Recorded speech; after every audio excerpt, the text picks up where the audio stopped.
College में सिखाया जाता है उससे बिल्कुल डिफरेंट है इंडस्ट्री। मैं ये काम क्यों कर रही हूँ, मुझे इधर क्यों भगाया जा रहा है, मैं कोई हेल्पर तो नहीं हूँ।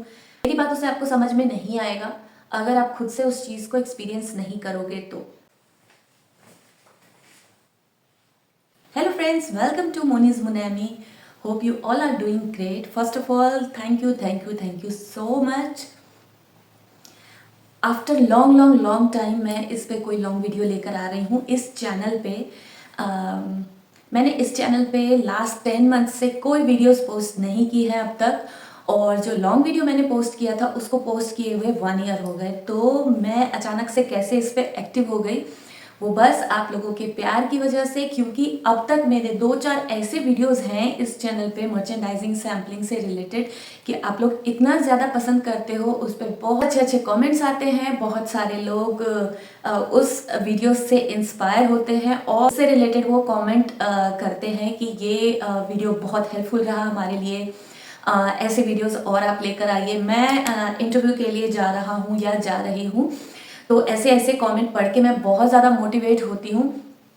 और इतना टाइम मुझे क्यों लगा इस चैनल पे, तो मैं सच में बताऊँ इस चैनल को मैंने बिल्कुल ही छोड़ दिया था, क्योंकि ये एजुकेशन रिलेटेड चैनल है और मैं कुछ ऐसा नहीं पोस्ट करना चाहती या नहीं कुछ ऐसा शेयर करना चाहती आप लोगों से जिसके बारे में मुझे कोई एक्सपीरियंस नहीं हो, या फिर मैं इधर उधर की नॉलेज लेकर आप लोगों के साथ शेयर करूँ। तो इसलिए मैंने इस चैनल को छोड़ दिया था। बट क्योंकि मैंने इतना ज़्यादा इस पर आप लोगों के कमेंट्स देखे हैं, मैं बता रही हूँ आपको, मैंने 1 साल से, पूरा साल हो गया मुझे, मैंने इस पे कोई लॉन्ग वीडियो पोस्ट नहीं किया है। बट हर दिन मेरे सब्सक्राइबर्स बढ़ते हैं, जबकि आप यूट्यूब पर सुनते होंगे कि आपको कंसिस्टेंट रहना पड़ता है, वीडियोस लाइक अपने टाइम के अकॉर्डिंग आपको वीडियोस पोस्ट करने होते हैं, शॉर्ट्स डालने होते हैं, ये डालने होते हैं ताकि आपके सब्सक्राइबर्स बढ़े। लेकिन मैं इस चैनल पे कुछ नहीं करती, इवन मैं इस चैनल को टच भी नहीं कर रही थी इतने दिनों से, लेकिन तब भी मेरे सब्सक्राइबर्स इस पे बढ़ रहे थे और बहुत सारे लोगों को, कुछ वीडियोस हैं इसमें जो बहुत सारे लोगों के लिए बहुत ज़्यादा हेल्पफुल वीडियो है। तो मैंने सोचा कि चलो जो मेरा एक्सपीरियंस है, जो मुझे आता है, मैं वो चीज़ें लोगों के साथ शेयर करूँगी। आज का जो टॉपिक होने वाला है वो मैं जॉब रिलेटेड बात करूँगी। बेसिकली मैं इस वीडियो में आप लोगों से आज बात करने ही आई हूँ, क्योंकि बस 2 दिन में ये पूरा साल ख़त्म, 2 दिन के बाद आज है 27th और बस 3 दिन और बचे हैं, उसके बाद हम न्यू ईयर में एंटर हो जाएंगे। तो मैंने सोचा कुछ चीज़ें आप लोगों के साथ शेयर करूं ताकि मैं 2025 में कुछ नई चीज़ों की शुरुआत करूं, कुछ नया लेकर आऊं आप लोगों के साथ। तो मैंने सोचा कि कुछ आप लोगों को अपडेट कर दूं इस पर। वैसे मैंने एक शॉर्ट्स डाला है इस पर अभी कुछ दिन पहले ही, और मैंने सोचा कि जो भी मेरा एक्सपीरियंस है, जो कुछ भी मुझे आता है वो मैं आप लोगों के साथ शेयर करूं। तो मैं आप लोगों को बता दूं कि 2016 के एंड में मैंने अपनी जॉब छोड़ दी थी, क्योंकि मेरा बेबी हुआ था, और उसके बाद मैंने जॉब ज्वाइन नहीं किया है और उसके बाद मैं दूसरी कंट्री में शिफ्ट हो गई हूँ। और जिस कंट्री में मैं शिफ्ट हुई हूँ यहाँ पर मैन्युफैक्चरिंग रिलेटेड कुछ भी नहीं है। तो मैं जो भी मैंने गारमेंट इंडस्ट्री में मैंने सीखा है वही सारी चीज़ें मैं आप लोगों के साथ शेयर करूंगी। तो आज का जो मेन मेरा डिस्कस करने का, मेन आप लोगों के साथ जो शेयर करने का टॉपिक है वो है जॉब रिलेटेड। कि कुछ लोगों के कमेंट्स थे कि जॉब में क्या क्वेश्चन होते होंगे या क्या पूछा जाता है। तो ये मैं बता दूं कि ये जो फ्रेशर हैं उनके लिए ही है। तो अगर आप मर्चेंडाइजिंग बैकग्राउंड से हो या डिज़ाइनिंग बैकग्राउंड से हो, अगर डिज़ाइनिंग बैकग्राउंड से आप अच्छे इंस्टीट्यूट से हो तो आपको एकदम से जॉब में लाइक प्लेसमेंट वगैरह भी मिल जाती है। सपोज अगर आप निफ्ट वगैरह से हो या फिर एनआईडी वगैरह से हो, या और भी जो दिल्ली में 1-2 और इंस्टीट्यूट्स हैं, अगर ऐसे जगह से हो तो आपको प्लेसमेंट और जॉब में बहुत ज़्यादा प्रॉब्लम नहीं होती है, मिल जाती है इजीली। लेकिन मेरे जैसे अगर नॉर्मल किसी इंस्टीट्यूट से हो तो जॉब में मिलने में थोड़ी सी प्रॉब्लम होती है। इनिशियली प्रॉब्लम होती है जब तक आप फ्रेशर होते हो। एक बार जब आपको एक्सपीरियंस हो जाता है 2-4 साल का, फिर बहुत ज़्यादा प्रॉब्लम नहीं होती है। 2016 तक की बात बता रही हूँ, तब तक मैं जो भी जॉब के लिए गई हूँ मैं न्यूज़पेपर के थ्रू जाती थी, मैं किसी के रेफरेंस से नहीं गई आज तक जॉब के लिए। और इंटरनेट पे जहाँ पर भी आप अप्लाई करते हो, naukri.com है, जॉब रिलेटेड जो भी ऐसे पोर्टल होते हैं, अगर उसके थ्रू भी आप जाते हो तो भी मुझे ऐसे तो भी मैं सक्सेस नहीं रही। मैं ऑनेस्टली बताऊँ आप लोगों को क्योंकि उनका वो कमीशन बेस होता है और वो हर जगह कैंडिडेट को भेज देते हैं, बट जहाँ पर भी वो भेजते हैं हर जगह आपको अच्छे से रिस्पॉन्स नहीं किया जाता है। तो ये मेरा खुद का एक्सपीरियंस है जो मैं आप लोगों के साथ शेयर कर रही हूँ। तो ऐसी छोटी छोटी चीज़ें आज के वीडियो में मैं आप लोगों के साथ शेयर करूँगी। पहली चीज़, अगर अब भी HT हिंदुस्तान टाइम्स, यस, तो उसके थ्रू ही मैं जॉब के लिए जाती थी। उसमें ट्यूसडे को वैकेंसी निकलती थी और जहाँ का भी मुझे दिखता था, कहीं पर का भी कुछ भी दिख रहा हो और मर्चेंडाइजिंग रिलेटेड हो या सैम्पलिंग कोऑर्डिनेटर के लिए हो तो मैं अप्लाई कर देती थी। तो पहली चीज़ तो यही है फ्रेशर के लिए कि अगर आप ये सोच के जा रहे हो कि बिल्कुल मुझे मर्चेंट की ही जॉब मिलेगी या बिल्कुल मुझे डिज़ाइनर की ही जॉब मिलेगी, तो ऐसा थोड़ी प्रॉब्लम हो सकती है। मैं अपना एक्सपीरियंस आप लोगों के साथ शेयर करती हूँ। जब मेरा कोर्स ख़त्म हुआ था उसके जस्ट बाद मेरे कुछ फ्रेंड के रेफरेंस से मेरे कुछ PG के फ्रेंड्स थे, उसके थ्रू, क्योंकि उसके कुछ, वो कहीं और हॉस्टल में भी रही थी, तो उसके कुछ सीनियर थे जो ऑलरेडी इस इंडस्ट्री में थे, लेकिन वो थोड़ा सा लाइन अलग था। वो था होम फर्निशिंग, बैग्स, ये सारी चीज़ें थी। तो फर्स्ट मुझे जॉब ऑफर वहाँ से मिला था, मुझे और मेरी एक और फ्रेंड थी, जूनियर थी मेरी, आज भी वो मेरी बहुत अच्छी फ्रेंड है। जब है तो मेरा और उसका दोनों का आगे पीछे ही ख़त्म हुआ था कोर्स, तो वहाँ से हम लोगों को एक जॉब ऑफर मिली थी उस कंपनी से। तो उस टाइम पर मुझे लगा कि मैं होम फर्निशिंग में क्यों जाऊँ, मैं गारमेंट्स से हूँ, मैंने डिज़ाइनिंग कर रखा है, मैं डिज़ाइनिंग एंड मर्चेंडाइजिंग था मेरा कोर्स, तो मैंने अगर यहाँ से पढ़ाई की है तो मैं होम फर्निशिंग में क्यों जाऊँ। लेकिन मैं आपको बता दूँ, जो भी आपको स्टार्टिंग में होम फर्निशिंग मिले या फिर क्या कहते हैं गारमेंट में मिले, आपको जाना चाहिए। जो भी आपको उस टाइम पर ऑफर हो आपको जाना चाहिए। सैम्पलिंग अगर आपको सीखना है तो आपको ऐसी चीज़ों में जाना चाहिए। जब आप फ्रेशर होते हो तो आपके पास बहुत ज़्यादा चॉइसेस नहीं होते हैं। एक बार जब आपके पास एक्सपीरियंस हो जाता है तो फिर लाइन डाइवर्ट करने का कोई फ़ायदा नहीं है। लेकिन जब आप फ्रेशर हो तो आपको अलग अलग चीज़ें सीखनी चाहिए। ये मेरा एक्सपीरियंस है, क्योंकि मुझे ऐसी चीज़ों का बहुत शौक है कि मैं अलग अलग चीज़ें अभी भी, अब जैसे मैं क्राफ्ट में मूव कर गई हूँ, मैं क्राफ्टिंग करती हूँ और मेरे दूसरे चैनल पे मैं जान जी लगा के मेहनत करती हूँ, लेकिन उसके सब्सक्राइबर्स ऐसे नहीं बढ़ रहे हैं जितने इस चैनल पे हैं, जबकि मैं इस पे कोई एफर्ट नहीं लगा रही हूँ इस चैनल को ग्रो करने के लिए, लेकिन तब भी इस पे सब्सक्राइबर्स बढ़ते हैं। और यही रीज़न है कि मुझे साल के एंड में आप लोगों से बात करने के लिए आना पड़ा और मैं इस चैनल को एक्टिव करना चाहती हूँ और 2025 में मैं कुछ नया करना चाह रही हूँ। तो ये मेरे खुद का एक्सपीरियंस है। मुझे अलग अलग चीज़ों को सीखने का बहुत शौक है। तो जब आप ऐसी चीज़ों में जाते हैं तो देखो, इंडस्ट्री का पैटर्न एक ही होता है काम करने का, लेकिन इनिशियली जब आपको जो भी चीज़ ऑफर हो रही हो उसमें बहुत सारी चीज़ें सीखने को मिलता है। जैसे कि वो जॉब तो मैंने नहीं की थी, बट कुछ टाइम के बाद, उस टाइम पर मैंने कोई गारमेंट फैक्ट्री को ज्वाइन किया था, बट वहाँ का एक्सपीरियंस मेरा अच्छा नहीं रहा था, तो मैंने जॉब छोड़ दी थी और फिर शादी हो गई थी, तो अच्छा खासा ब्रेक हो गया था मेरा। और उसके बाद मुझे एक जॉब मिली। बहुत अच्छा एक्सपीरियंस तो वहाँ का नहीं था, लेकिन मैंने काफ़ी सारी चीज़ें लर्न की। और ये भी बता दूं आपको कि जितनी प्रॉब्लम्स आपके साथ होती है, जितने प्रॉब्लम्स को आप फेस करते हो, उतने ही ज़्यादा आप स्ट्रांग बनते जाते हो, उतनी सारी चीज़ें सीखते हो। तो वहाँ पर भी मैंने काफ़ी कुछ सीखा। और वहाँ पर एम्ब्रॉयडरी से रिलेटेड काम होता था बहुत, और जो आपके वेस्ट फैब्रिक होते हैं उससे एक्सेसरीज वगैरह बनती थी। तो बहुत सारी चीज़ें मैंने ऐसी देखी और बहुत सारी चीज़ें मैंने सीखी। तो ये छोटी छोटी चीज़ें जब आप इनिशियली आप काम शुरू करते हो तो सीखते हो, और शुरुआत में आपके पास लाइक जॉब चेंज करने का ऑप्शन होता है, बट जब आप स्टेबल हो जाते हो, कुछ साल का एक्सपीरियंस हो जाता है, तो फिर आप इधर उधर अपनी लाइन को चेंज नहीं कर सकते हो। बट स्टार्टिंग में अगर कुछ भी सीखने का आपको मौका मिलता है, कोई भी बुटीक हो, कोई भी डिज़ाइन हाउस हो, कोई भी ऐसे एक्सपोर्ट हाउस हो, तो आपको जाना चाहिए। ऐसा नहीं कि मर्चेंट के लिए मुझे जाना है तो पहले में मुझे मर्चेंडाइजिंग की ही जॉब मिले। अगर आपको कोऑर्डिनेटर की जॉब मिलती है तो बेस्ट है, आप वहाँ से शुरुआत करो। और ऐसी जगहों से, ऐसे छोटी छोटी चीज़ों से आपको सीखने का मौका मिलता है। एकदम से अगर बड़ी चीज़ें मिल भी जाएगी तो आप सीखोगे नहीं। ये मेरे खुद का एक्सपीरियंस है। और जैसे जैसे आप काम करते जाते हो तभी चीज़ों को सीखते हो। अगर मैं बहुत सारी चीज़ें आपको बता भी रही हूँ और आप सुन भी रहे हो, लेकिन जब तक आप उस चीज़ को देखोगे नहीं, जब तक आप खुद उसको एक्सपीरियंस करने जाओगे नहीं, आपको उससे मेरी बातों से आपको समझ में नहीं आएगा अगर आप खुद से उस चीज़ को एक्सपीरियंस नहीं करोगे तो। दूसरी चीज़, अगर आप as a junior, as a sampling coordinator या पीडी मर्चेंट या असिस्टेंट मर्चेंट इस तरीके से आप लगते हो कहीं पर भी काम में, तो पहली चीज़ आप हर चीज़ को सीखने की कोशिश करो। आप अगर पैटर्न मास्टर के पास खड़े होते हो, अपनी चीज़ों को देने जाते हो कि मास्टर जी इस डिज़ाइन का, इस टेक पैक का पैटर्न बनाना है, तो उनसे बेसिक चीज़ें सीखो। उनके पास थोड़ी देर रुकोगे, बहुत सारी चीज़ें वो आपको समझाएंगे। ऐसा नहीं कि बस टेक पैक पढ़ा और उनको दे दिया और पैटर्न बन के आ गया, मैंने काम शुरू कर दिया। अगर आप एक बार मैन्युफैक्चरिंग में घुसते हो तो हर एक डिपार्टमेंट से आप सीखते हो।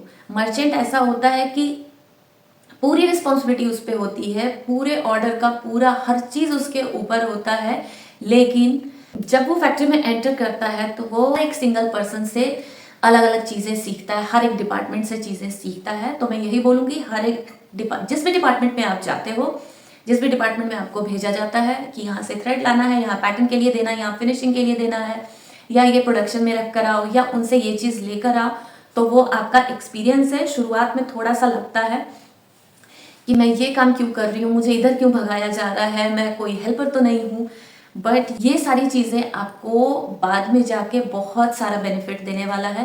क्योंकि जब आप एक एक चीज़ में खुद से इन्वॉल्व होते हो, सीखते हो, वो चीज़ ही आपके अंदर, क्योंकि जो भी हम बुक पढ़ते हैं या जो भी हमें कॉलेज में सिखाया जाता है उससे बिल्कुल डिफरेंट है इंडस्ट्री, बिल्कुल डिफरेंट है। वो पढ़ाई हम कहीं भी नहीं यूज़ करने वाले। हाँ, ये है कि उस पढ़ाई का हमें ये फ़ायदा होता है कि हमें पता होता है कि पैटर्न ये है, मेजरमेंट्स ऐसे होते हैं, कपड़े ऐसे होते हैं, कटिंग ऐसी होती है, ये सारी चीज़ें हमें पता होती है। बट जो इंडस्ट्री के काम करने का तरीका है वो बिल्कुल अलग है। तो मैं यही सजेस्ट करूँगी आप लोगों को कि जब तक नहीं, जिस भी फील्ड में आप जहाँ पर भी हो, आप जिस भी जॉब पोजीशन पे हो, आप फुल इन्वॉल्व हो उसमें। जितना आप काम में इन्वॉल्व होगे, जितने लोगों के साथ इन्वॉल्व होगे, चाहे वो कोई भी डिपार्टमेंट हो उस इंडस्ट्री का, लाइक गारमेंट इंडस्ट्री का कोई भी डिपार्टमेंट हो, हर डिपार्टमेंट में जो लोग पहले से हैं उनको ऑलरेडी 15-20 साल का एक्सपीरियंस होता है। उनके साथ खड़े रह के, उनके साथ लग के जब आप चीज़ों को करवाओगे तो ही आप सीखते हो और फिर आप एक परफेक्ट मर्चेंट, परफेक्ट डिज़ाइनर आप बनते हो। तो मोस्ट इम्पॉर्टेंट थिंग आपके अंदर होना चाहिए कि मुझे सीखना है। मर्चेंडाइजिंग में या डिज़ाइनिंग में होते हो तो आपको बहुत सारी अपॉर्चुनिटी मिलती है कि बाहर की फैक्ट्रीज के भी साथ जाके आप चीज़ों को देख सकते हो और सीख सकते हो। अगर आपका फैब्रिक कहीं पर प्रिंटिंग में गया हुआ है, या आपको फैब्रिक प्रिंटिंग में भेजना है, या फिर आपका सैंपल एम्ब्रॉयडरी के लिए जाना है, वो बाहर से कहीं से हो रहा है, या फिर इस तरह की बहुत सारी चीज़ें, लाइक सोर्सिंग है, लेस सोर्स करने जाना है या बटन सोर्स करने जाता है, तो अब आप बोलोगे उसके लिए तो लड़के होते हैं। हाँ, होते हैं। एक फैक्ट्री में 4-5 अलग अलग मर्चेंडाइजिंग डिपार्टमेंट है और उस 4 डिपार्टमेंट में ऑलरेडी 5-5 मर्चेंट, एक डिज़ाइनर इस तरीके से भरे पड़े हैं, या 2-2 डिज़ाइनर। तो आप लगा लो जहाँ पर 15, 20, 25, 30 लोगों की पूरी वो टीम होती है, लाइक 25-30 लोग अलग अलग हैं और उस 25-30 लोगों का अलग अलग काम है। तो इंडस्ट्री में ऐसा नहीं है कि सैम्पलिंग का डिपार्टमेंट है तो अगर 25 मर्चेंट है तो 25 आपके लिए स्टोर में हेल्पर रख दिए जाएंगे या सोर्सिंग के लिए लड़के रख दिए जाएंगे, ऐसा नहीं होता है। तो वो 4-5 लोग होते हैं, या 3 रनर है या 4 रनर है, तो ऑलरेडी उनके पास बहुत सारा काम होता है और वो आपका काम भी करेंगे, ऐसा नहीं है कि नहीं करेंगे। लेकिन अगर आपको लगता है कि वो काम मेरा लेट हो जाएगा या लेट हो रहा है या जब तक रनर जाएगा तब तक लेट हो जाएगा, आप खुद से जाओ। मैं ऐसा ही करती थी और लकीली जो भी मेरे सीनियर थे उनसे मुझे परमिशन भी मिल जाती थी कि मैं जा सकती हूँ। तो मुझे बहुत सारी ऐसी चीज़ों को सीखने का मौका मिला। सपोज़ अगर मैं मेरी सैम्पलिंग अगर लेट हो रही है तो मैं क्या करती थी, अपने पल्ले कटवाए मास्टर जी से और प्रिंटिंग में गई। तो प्रिंटिंग में मुझे देखने का वहाँ पे मौका मिलता है, ऐसा नहीं कि मैं गई और मेरा काम हो गया। अगर मैं वहाँ पे कुछ देर वेट कर रही हूँ, क्योंकि ऑलरेडी जिसका लगा हुआ है पहले वो हटेगा, उसके बाद ही आपके रिक्वेस्ट से वो आपका काम पहले करेंगे। तो वहाँ पे खड़े होके टेबल पे देखने का मौका मिलता था कि कैसे यहाँ पे स्क्रीन प्रिंटिंग हो रही है या कैसे डाइंग हो रहा है। तो ये सारी चीज़ें ही एक्सपीरियंस है। सपोज अगर कोई सैंपल आपका सीक्वेंस के लिए बाहर गया हुआ है जिसमें सीक्वेंस का काम होना है, क्योंकि हर काम इन हाउस अवेलेबल हो, सपोज प्रिंटिंग हो या एम्ब्रॉयडरी हो या सीक्वेंस का काम हो, क्योंकि उन सबकी मशीनें अलग अलग होती हैं, शिफली हो, ऐसे काम अलग अलग होते हैं। उसके लिए चीज़ें हम बाहर भेजते हैं, बाहर की फैक्ट्री से कराने के लिए। तो ये आपके पास अपॉर्चुनिटी है कि अगर आपको ऐसा मौका मिलता है कि आप अपना काम जाके देख सकते हो कि डिले क्यों हो रहा है, इन सब के लिए आप परमिशन लेके जा सकते हो, देख सकते हो। दूसरा कि आपको देखने का भी मौका मिलेगा कि वहाँ पे काम हो कैसे रहा है, उसकी मशीनें कैसी होती है, किस तरीके से काम करते हैं। तो ये सारा एक्सपीरियंस होता है। और भी ऐसी छोटी छोटी बहुत सारी चीज़ें हैं। तो सिंपल सा जो अपने इन हाउस आपकी वॉशिंग होती है ना, वहाँ पर भी इतनी सारी चीज़ें हैं सीखने के लिए। वहाँ पर भी बहुत स्पेसिफिक चीज़ें हैं, बहुत सारे स्पेसिफिक कपड़े पे, पल्ले पे, गारमेंट पे ऐसे वॉश होने हैं। तो अलग अलग चीज़ें वहाँ पर भी होती है। तो ये जो भी डिपार्टमेंट है, हर डिपार्टमेंट से आप इतनी सारी चीज़ें सीखते हो, इतनी सारी चीज़ें हैं वो सीखते हो। मेरे जॉब्स में या फिर मेरे करियर में बहुत सारे अप्स एंड डाउन्स रहे। बहुत लंबा चौड़ा करियर नहीं था मेरा। 2009 के एंड में मैंने शुरू किया था और 2016 में वो बिल्कुल ही एंड हो गया। उसके एंड 2016 के दिसंबर में ही छोड़ा था मैंने, बिल्कुल एंड में। तो इतना ही लंबा मेरा करियर रहा था। बट इसमें मैंने इतनी सारी चीज़ें सीखी। मैं अभी अगर वहाँ होती तो डेफिनेटली मैं अपनी ही लाइन में जॉब करना पसंद करती, और मुझे पसंद भी था। अपना काम मुझे बहुत पसंद था। जो मैं गारमेंट इंडस्ट्री में थी वो काम बहुत पसंद था। हालांकि उसमें बहुत सारे टेंशन भी, आपकी पर्सनल लाइफ भी थोड़ी वैसी हो जाती है, क्योंकि जो इंडियन इंडस्ट्री के काम करने का तरीका है वो थोड़ा सा मेसी हो जाता है। टाइम टेबल मैनेजमेंट में थोड़ी सी प्रॉब्लम तो है अपने यहाँ पर। जो चीज़ आप देखते हो वो चीज़ आपके दिमाग में बिल्कुल फिट हो जाता है, और ऐसी चीज़ों से ही आप आगे बढ़ते हो, सीखते हो। बहुत सारी गलतियां भी होती है, उससे आगे बढ़ते हो। जहाँ पर भी जॉब के लिए ऐसे जाते हो ना, जो फ्रेशर्स होते हैं उनके साथ बच्चे वाला ही ट्रीट होता है कि आप छोटे हो, बच्चे हो, तो वैसे ही ट्रीट करते हैं। और वो अच्छा होता है कि हर डिपार्टमेंट आपको समझता है।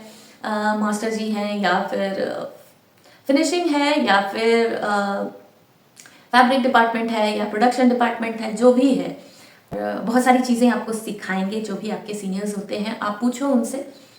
ऐसा नहीं है कि सब सिखाने वाले ही होते हैं, कुछ खड़ूस भी मिलेंगे आपको। बट ऐसे जगहों पर इतने एक्सपीरियंस के साथ और इतनी सारी चीज़ें वो झेल के वहाँ बैठे होते हैं कि उनको, उनके अंदर बहुत ज़्यादा पेशेंस होता है। जो भी वहाँ पर आपको सीनियर्स मिलेंगे, जो भी ऐसे लंबा चौड़ा एक्सपीरियंस वाले जितने भी लोग मिलेंगे, उनके अंदर बहुत ज़्यादा पेशेंस होता है। आप उनसे पूछो, आप उनसे समझने की कोशिश करो, ये कैसे होता है, वो कैसे होता है, वो बताएंगे आपको। जैसा बताया आपको, अप्स एंड डाउन्स भी रहे, ऐसा नहीं है कि सब कुछ बिल्कुल ही स्मूथ था। कुछ जगह पे मुझे बहुत अच्छे लोग मिले, बहुत अच्छे कुलीग मिले, बहुत अच्छे सीनियर्स मिले, और उनसे मैंने काफ़ी कुछ सीखा। तो जैसा मैंने बताया, हर कोई अच्छा भी नहीं होता। तो कई जगहों पे ऐसे लोग भी मिले जिनकी वजह से बहुत बहुत बहुत मेंटली प्रॉब्लम भी होती थी। तो हर चीज़ के लिए आपको प्रिपेयर रहना है।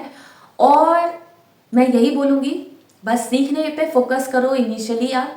और जैसे ही 2-4 साल का एक्सपीरियंस आपको होता है, अच्छे अच्छे जॉब में आप जाते जाओगे और अच्छा अच्छा एक्सपीरियंस आपको मिलता जाएगा। जैसे जैसे आप आगे बढ़ते जाओगे, टाइम देते जाते हो फैक्ट्री को, वैसे वैसे आप मेच्योर होते जाते हो, वैसे वैसे चीज़ें आप सीखते जाते हो। तो बहुत सारी चीज़ें मैंने आप लोगों को बता दी। बहुत सारी चीज़ें हैं मेरे अंदर जो मैं आप लोगों के साथ ऐसी चीज़ें शेयर करना चाहती हूँ, खास करके जॉब रिलेटेड और इंडस्ट्री रिलेटेड। लास्ट फैक्ट्री में जहाँ मैं थी वहाँ पर मेरा सीनियर ही चेंज हो जाता था, चेंज हो जाते थे, और इसकी वजह से मेरे पे जो काम का प्रेशर होता था, और सीनियर का भी काम मैं कर रही हूँ, कोऑर्डिनेटर वाला भी काम मैं कर रही हूँ, मर्चेंट का भी काम मैं कर रही हूँ, फिनिशिंग में भी मैं जा रही हूँ। सारा काम का जो मेरे पे बर्डन पड़ा, लोड पड़ा, ऐसा नहीं, मेरे जो ओनर थे, बॉस थे, वो इन्वॉल्व होते थे चीज़ों में और वो सॉर्ट आउट करते थे। लेकिन मैंने बहुत कुछ सीखा वहाँ से, बहुत कुछ सीखा। और इस तरीके से आपको कहीं ना कहीं अच्छे लोग मिलते हैं। मेरे खुद का एक्सपीरियंस है कि अच्छे लोग मिलते हैं और ये मुझे स्विट्ज़रलैंड आने के बाद पता चला। वो चीज़ें मैं आप लोगों के साथ बाद में शेयर करूँगी। तो आपके ऊपर है, आप क्या सीखना चाहते हो। थोड़ा सा पेशेंस रख के चीज़ों में एंटर हो, आप बहुत सारी चीज़ें सीखोगे और ये इंडस्ट्री बहुत बढ़िया है। अगर आपको इंटरेस्ट है यहाँ पर, तो आप यहाँ से जो चीज़ सीख के जाओगे वो लाइफ लॉन्ग आपको काम आने वाला है। बेशक से आप 10 साल के बाद जॉब ना करो, 15 साल के बाद जॉब ना करो, लेकिन अगर उसके बाद आप अपना खुद का भी काम करना चाहते हो तो उसके लिए आपको काफ़ी हेल्प मिलने वाला है और बहुत अच्छे से आप अपने खुद के बिजनेस को या अपने खुद के काम को बहुत अच्छे से आप खुद मैनेज कर पाओगे अगर एक बार यहाँ से चीज़ें सीख ली है तो। आज के लिए बस इतना ही। जो भी लोग फ्रेशर हैं, अभी कॉलेज पास आउट हुए हैं और जॉब के लिए जा रहे हैं, उनके मन में कोई भी क्वेश्चन हो, कोई भी डाउट हो तो आप मुझे कमेंट करके पूछ सकते हैं। और आज की वीडियो पसंद आई हो तो वीडियो को लाइक करना, शेयर करना एंड मेरे चैनल को सब्सक्राइब भी करना। Till then take care and bye bye. मिलते हैं मेरे नेक्स्ट वीडियो में।